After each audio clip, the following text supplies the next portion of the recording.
रिश्वत मांगने की ज़रूरत नहीं।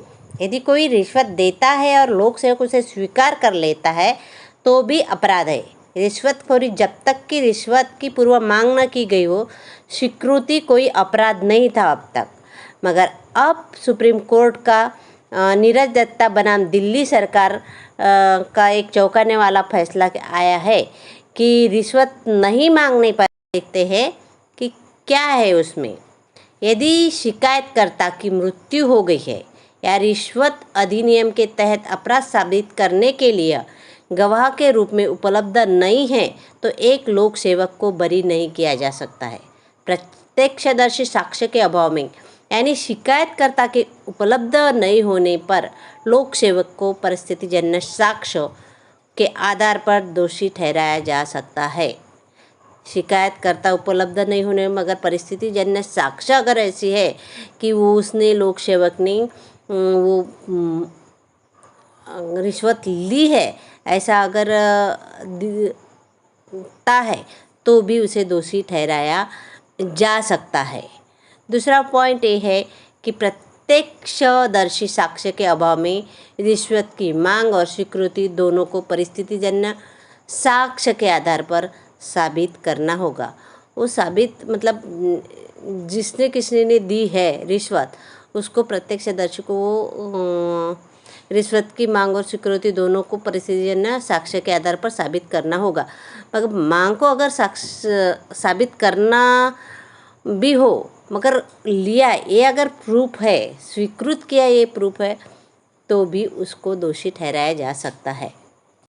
पॉइंट नंबर 3, नए निर्णय के अनुसार यदि शिकायतकर्ता लोक सेवक को भुगतान करने की पेशकश करता है और लोक सेवक प्रस्ताव स्वीकार कर लेता है और धन स्वीकार कर लेता है तो उक्त मामले को भ्रष्टाचार विरोधी अधिनियम की धारा 7 के अनुसार स्वीकृति का मामला माना जाएगा, जहाँ मांग आवश्यक नहीं होगी लेकिन प्रस्ताव को सिद्ध करना होगा।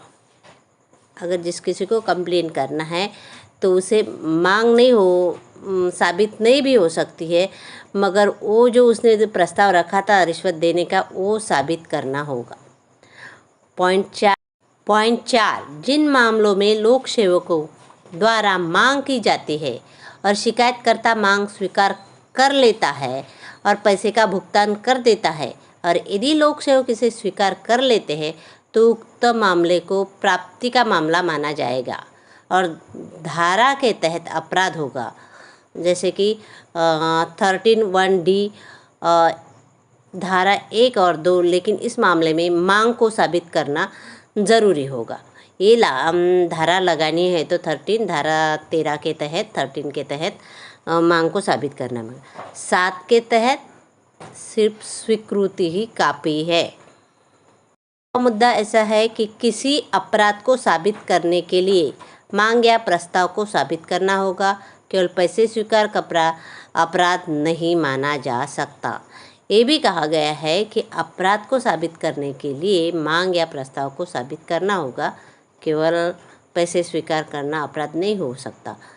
ऐसा भी कहा है। मिक्स है ये डिसीजन। छठे पॉइंट में बताया है कि पहले यह साबित करना ज़रूरी था कि हर मामले में बरी करने की मांग नहीं की गई थी, लेकिन अब ऐसे मामलों में जहां कोई ऑफ़र है वहां ये साबित करने की ज़रूरत नहीं है कि कोई मांग नहीं है या इसे साबित करना ज़रूरी नहीं है। इसके बिना दोषी उसे ठहराया जा सकता है। प्रस्ताव मामलों में मांग को साबित करना आवश्यक नहीं है, केवल स्वीकार करना ही, परिस्थितिजन्य स्वरूप में स्वीकार करना ही मतलब अपराध माना जाएगा। धारा 20 के तहत अनुमान तभी बढ़ा सकता है जब सरकारी पक्ष पहले मांग या प्रस्ताव साबित करे। लोक सेवक के पास उक्त धारणा को गलत साबित करने का अधिकार या अवसर होगा, उसे अपनी बाजू रखने का अधिकार होगा लोक सेवक को।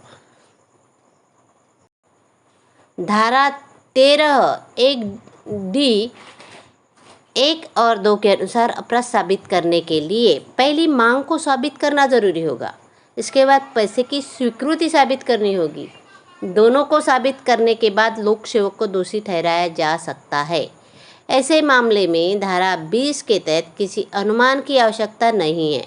अर्थात अनुच्छेद 13 एक घ 1 एवं 2 अनुच्छेद 20 की उपधारणा लागू नहीं होती है।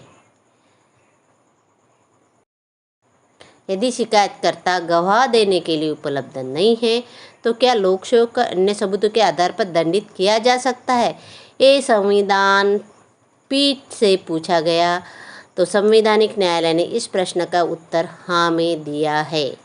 मतलब उसके अनुपस्थिति में, लोक सेवक की अनुपस्थिति में अन्य आधार पे भी उस पे दंडित किया जा सकता है।